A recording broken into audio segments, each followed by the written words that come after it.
सलाम, नमस्ते, सत श्री अकाल। मैं हूं रज़ा और आप देख रहे हैं रज़ाग्राफी की national prime time report. National prime time report में दिल्ली धमाके पर बात करेंगे।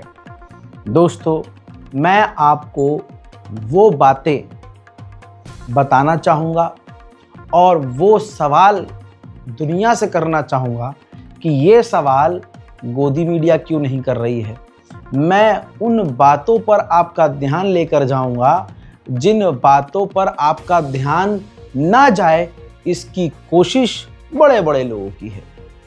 दोस्तों, ये बात तो क्लियर है कि माहौल पहले ही बनाया जा रहा था। गोदी मीडिया ने अचानक से, ये पूरी स्क्रिप्ट है, ये स्क्रिप्ट किसकी है ये नहीं पता। आप ये सोच के देखिए, एक दिन पहले खबर आती है कि हाँ भाई, एक टीचर है या एक डॉक्टर है, उसके पास से जो है RDX बरामद हुआ है। एक डॉक्टर है, वो अपने पास जो है AK-47 रखती थी, और एक जो मुसलमान है कश्मीर का, उसका लिंक है, तो फरीदाबाद में आके रहता है, उसके पास इतना RDX बरामद हुआ है। और अगले 12 घंटे में धमाका हो जाता है दिल्ली में, वो भी सबसे सेंसिटिव और क्राउडेड इलाके में। ऐसा इलाका जहां पर आप रात को 2 बजे भी जाएंगे तो आपको हाई फाई सिक्योरिटी मिलेगी, परिंदा पर नहीं मार सकता। वहां पर धमाका हो जाता है उस समय जो समय सबसे ज़्यादा भीड़ वाला होता है। दोस्तों, इस धमाके में अपडेट यह है कि 10 लोग तो कंफर्म मारे गए हैं, हो सकता है ज़्यादा मारे गए हों, छुपाया जा रहा हो। 20 कम से कम घायल हैं। अब कल ही ये क्लियर हो गया था, धमाके के कुछ ही समय के बाद ये क्लियर हो गया था। जो वहाँ के हाई फाई टेक्निकल लोग हैं और जो ऑफिशियल्स हैं, government officials, Delhi police officials, उन्होंने कंफर्म किया था। क्या? मैं बताता हूँ। IED ब्लास्ट नहीं है, कंफर्म किया था। ठीक, ये IED ब्लास्ट नहीं था, I-20 ब्लास्ट हुई है। I-20 कार है एक, जिसके अंदर 3 लोग सवार थे। अब पहली बात ये कि अगर ये टेरर अटैक है, आतंकवादी हमला है, तो जब तालिबान भी अटैक करता है तो भाई वो एक आतंकी भेजता है, एक अटैकर भेजता है। 3-3 लोग गाड़ी में नहीं चलते हैं। पहली बात, कार में जो लोग सवार थे वो खुद मारे गए। अच्छा, मरने वाली की, जो वहाँ लोग मरे हैं ब्लास्ट से, उनकी बॉडी में क्या होता है, जब कहीं धमाका होता है बारूद से या जो बम बनाए जाते हैं, तो उसके अंदर कील और मेटल का इस्तेमाल होता है। तो एक्सपर्ट बता रहे हैं, कल बता चुके थे, कि मरने वालों की बॉडी में कील, मेटल या छर्रे मिले नहीं हैं। और अगर धमाके से मौत होती है जिसमें बारूद होता है, तो भाई ऐसे जो लोग मरते हैं तो उनका जो चेहरा है, बॉडी है, वो नीली पड़ जाती है। अब सवाल वही है कि भाई अगर ये टेरर अटैक है तो भाई I-20 के अंदर 3 लोग सवार कैसे थे? और अगर ये आतंकी हमला है तो हमारी इंटेलिजेंस कहाँ थी? भाई इंटेलिजेंस कहाँ? ये कोई सवाल, गोदी मीडिया आपसे, ये जितने एंकर हैं, ये कोई एंकर नहीं पूछ रहा है। अब इनसे ये पूछो कि भारत में राजधानी दिल्ली में, वहां जहां हर साल मोदी जी झंडा फहराते हैं, लाल किला एक बहुत ऐतिहासिक जगह है हमारे देश के लिए, वहां पर धमाका होता है। तो ये जितने भी गोदी मीडिया हैं, इनकी औकात क्यों नहीं है कि ये सरकार से सवाल करें कि देश का प्रधानमंत्री भाई हमारा ये है, तो सवाल इससे करेंगे या नेहरू से करेंगे? तो कोई इस्तीफे की मांग नहीं कर रहा है, कल से आप देखिए। और अगर कोई गलती से बोल भी रहा है इस्तीफे की बात पर, तो अंधभक्त आकर उसे गाली बक रहे हैं। कोई भी एंकर इनमें से आपको नहीं मिला होगा जिसने मांग की होगी इस्तीफे की कि भाई इस्तीफा दो, रिजाइन दो। अब आप सोचिए गृह मंत्री किसका है? प्रधानमंत्री किसका है? पूरी सरकार इन्हीं की है। बीजेपी का गृह मंत्री, बीजेपी का प्रधानमंत्री, बीजेपी का रक्षा मंत्री, पूरा देश बीजेपी के हाथ में है, पूरी दिल्ली बीजेपी के हाथ में है। और वहां आतंकी हमला हो गया। मैं मानता हूं आतंकी हमला हुआ, चलो हो गया। सवाल यह है कि भाई फिर चौकीदार कहां है? चौकीदार का काम क्या? भाई कोई अकाउंटेबिलिटी क्यों नहीं? जिम्मेदारी कोई क्यों नहीं ले रहा? दूसरे देशों में अगर जरा सा कुछ होता है तो कोई बात हो गई, हेल्थ मिनिस्ट्री से कोई चूक हो गई, 2 लोग मारे गए लापरवाही में, तो हेल्थ मिनिस्टर रिजाइन दे देता है। यहां अमित शाह तुरंत वहां पहुंचते हैं, लोकेशन पे जहां धमाका हुआ, अस्पताल पहुंचते हैं, टीआरपी बटोरते हैं, वाहवाही लूटते हैं, गोदी मीडिया लगातार, अरे गृह मंत्री ने जो घायल है उसका सीने पे हाथ रखा, ओ माय गॉड। फिर तो सब भूल ही जाएंगे जो मौतें हुई हैं, जो धमाका, भूल जाओ। गृह मंत्री अस्पताल पहुंचे, ये एक बड़ी बात हो गई, बहुत मजेदार चीज हो गई। ये सोच है बीजेपी की, ये सोच है एक समाज की। अब आप सोच के देखिए, ये कितना बड़ा आतंकी हमला, लेकिन किसी के अंदर इतना दम नहीं कि सरकार से सवाल कर ले कि भाई आप राजा हैं, आप राजा हैं भाई, पूरा देश आपके हाथ में है। अभी रैलियों में तो चिंगाड़ते फिर रहे थे कि जब से, अरे मोदी जी तो प्रधानमंत्री ऐसे हैं कि मतलब पूछो मत, भगवान का साक्षात रूप हैं, अवतार हैं। हमारे कहते फिर हमारे वक्त पे कोई अब आतंकी है ही नहीं, हमने देश से गुंडे खत्म कर दिया, आतंकवादी छोड़िए दोस्तों, ये कह रहे थे हमने गुंडागर्दी खत्म कर दी। तो इतना बड़ा आतंकी हमला कैसे हो गया? जब तक मैं ये शूट कर रहा हूं 2 थ्योरी बनी है, या तो यह आतंकी हमला है या ये सीएनजी ब्लास्ट है। अब मैं आपको टेक्निकली चीज बताता हूं, सीएनजी ब्लास्ट भी अगर ये है तो गवर्नमेंट इसको मान नहीं पाएगी, मानेगी नहीं। क्यों? क्योंकि भाई सीएनजी से गाड़ियां चल रही हैं, सीएनजी की अलग ही दुनिया है, खरबों रुपया का इसमें पैसा लगा हुआ है, बड़े बड़े उद्योगपतियों का पैसा है। सीएनजी अगर धमाका हुआ होगा सच में भी अगर, तो भाई वो मानेंगे थोड़ी ना, क्योंकि अगर मान लिया तो जनता डरेगी, सीएनजी का बिजनेस नुकसान में जाएगा, उद्योगपति बड़े बड़े जो हैं उनका बिजनेस खराब होगा। और अगर मान लिया कि आतंकी हमला है तो आज नहीं तो कल ये सवाल उठेगा, भाई कैसे हो गया आतंकवादी हमला? तुम तो कहते थे भाई तुम चौकीदार हो, तो चौकीदार इसका मतलब चोर भी है, चौकीदार कमजोर भी है, चौकीदार बकवास भी है भाई हमारा। अब यहां पर फंसी हुई है कहानी। उधर कहने वाले ये भी कह रहे हैं बिहार में चुनाव है। याद होगा इसी चुनाव का जब ऐलान हुआ था तो अचानक से खबर आई थी कि भाई नेपाल की तरफ से बिहार में आतंकवादी घुसे हैं, लेकिन लोगों ने मजाक उड़ाना शुरू कर दिया, मीम बनाया, तो सरकार ने इस बात को मेन स्ट्रीम से हटा दी। फिर क्या हुआ नहीं पता, चीजें पलट गई। कहने वाले सोशल मीडिया पर बहुत सारी चीजें बोल रहे हैं, लेकिन हम आपको वही बता रहे हैं जिसका कुछ मतलब निकल सकता है। अब जैसे ही ये धमाका होता है, सोशल मीडिया पर पहले ही एक खास समुदाय के लोग लिखना शुरू कर देते हैं कल की खबर को जोड़ के कि देखो जी फरीदाबाद में तो एक मुल्ले के पास से आरडीएक्स बरामद हुआ था, तो ये उन्होंने किया होगा। तो ऐसा लग रहा है कि हमें दिखाया गया है, एकदम से अचानक से फरीदाबाद में आरडीएक्स मिल जाता है, अचानक से डॉक्टर के घर में AK-47 मिल जाती है, गाड़ी में AK-47 मिल जाती है, और कितना आराम से वो AK-47 लेके घूमने वाला घूम रहा है।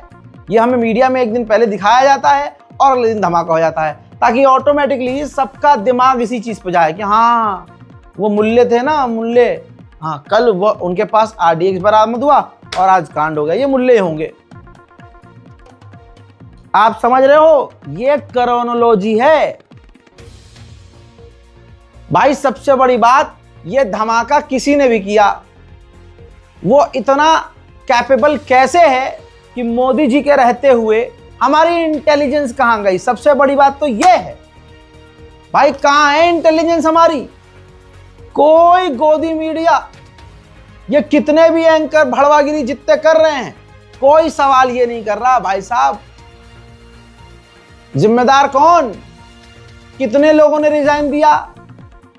रिजाइन देने की दूर की बात, अगर कोई रिजाइन देने की बात कर भी रहा है कि अमित शाह रिजाइन दें या ये रिजाइन दें, मोदी जी रिजाइन दें, तो भाई माँ बहन की गालियां बकने वाले।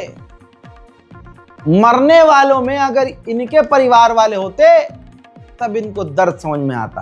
अब दिमाग घुमाने वाली कुछ बातें। धमाका होने से 3 से 4 घंटे पहले, टाइम बता देता हूं, लगभग 4 बजे शाम को 12वीं क्लास का स्टूडेंट रेडिट पर लिखता है, एक सोशल मीडिया प्लेटफॉर्म वेबसाइट समझ लीजिए, उस पर लिखता है कि आज कुछ होने वाला है क्या।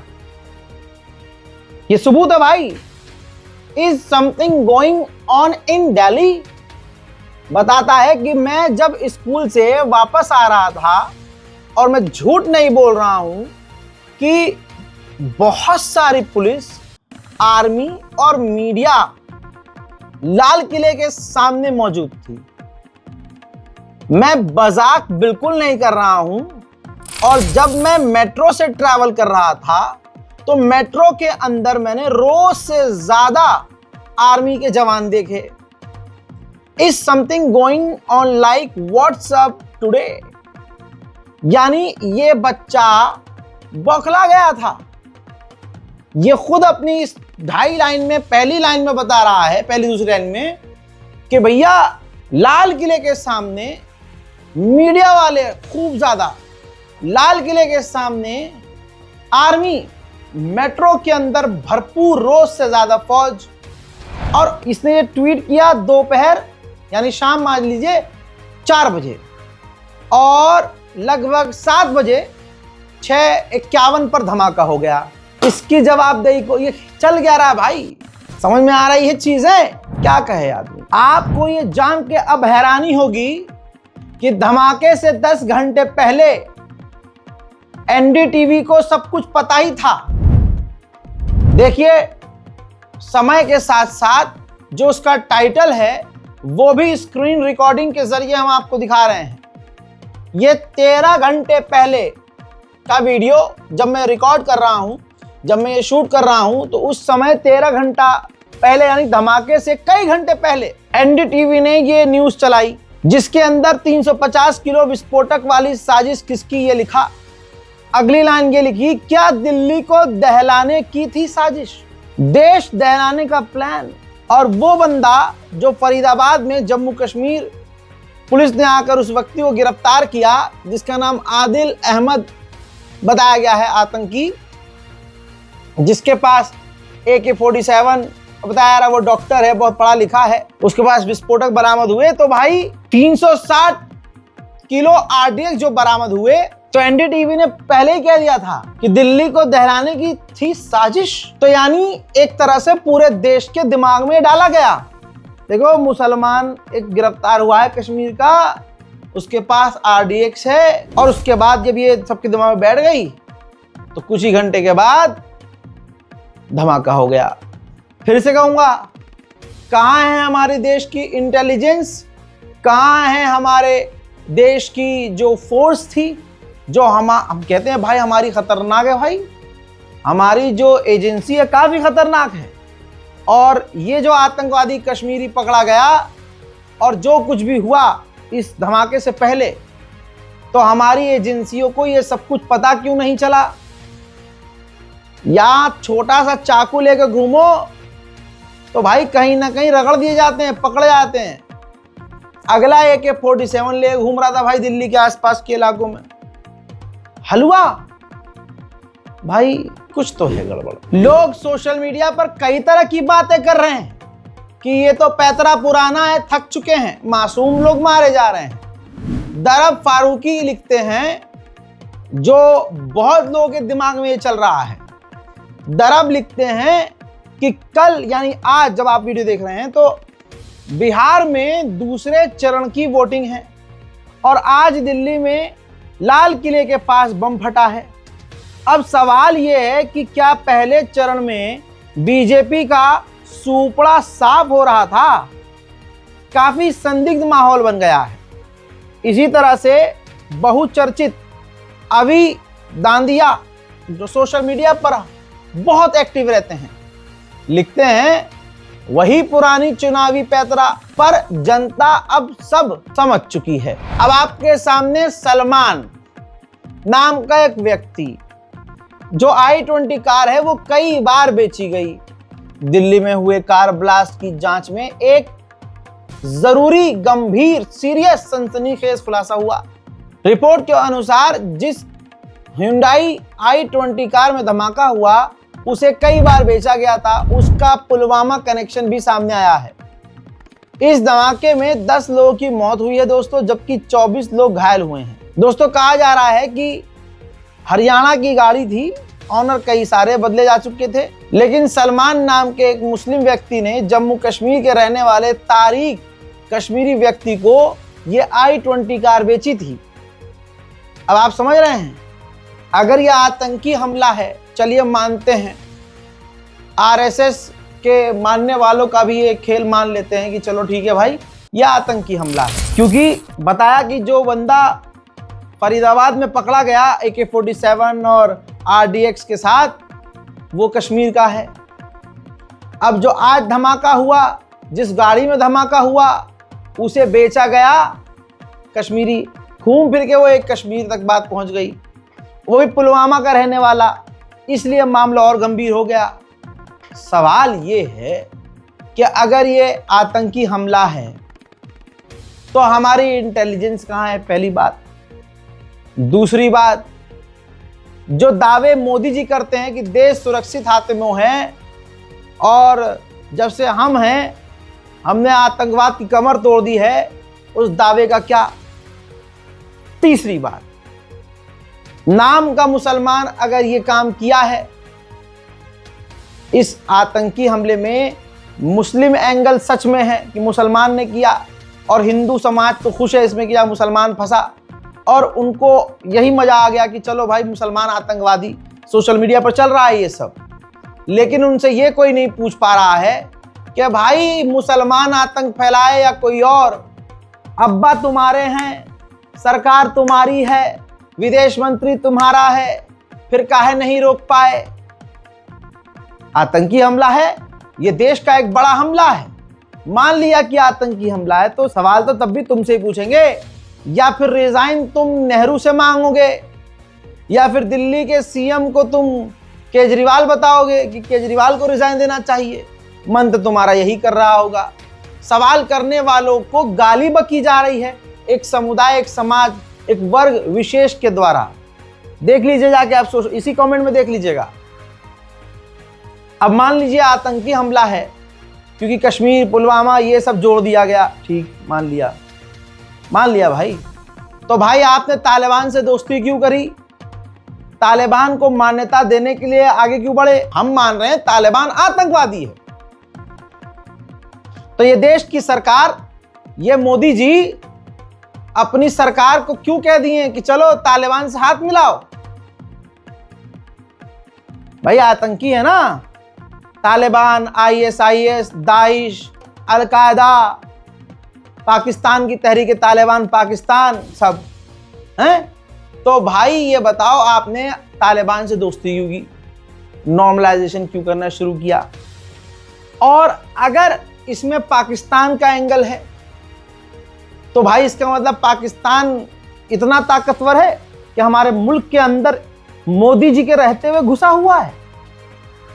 सवाल पर सवाल है, लेकिन ये जितने भांडुक मीडिया हैं, ये जितने भी एंकराइन हैं, ये मेन और जेन्युइन सवाल सरकार से कर ही नहीं सकते। ये सब छोड़िए, कल बेशरम चेहरा आपने स्क्रीन पर देखा होगा, जब वो गिना रहा था इतने लोग मारे गए, इतने ये हो गए, हम मुआयना कर आए हैं, ये दुखद घटना है।